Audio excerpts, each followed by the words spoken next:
रात को आवाजें कुछ ज्यादा नहीं आ रही थी बेटा? थोड़ा कंट्रोल किया करो। क्या बोला तूने? थोड़ा कंट्रोल किया करो। उन्हें भी सुनाई दे रही थी। अरे कहना क्या चाहते हो? अच्छा थोड़ी ना लगता है ऐसे।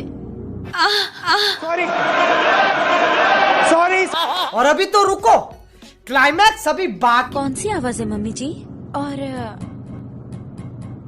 वैसे भी कल रात हम जल्दी जल्दी सो गए थे और इन्हें भी जल्दी ऑफिस जाना था ना। ये बिक गई है गवर्नमेंट। अब गवर्नमेंट में कुछ नहीं है। ये बहन मिलके हमको पागल बना रहे हैं। माँ बच्चे इतने गांड फटी के ये बड़वे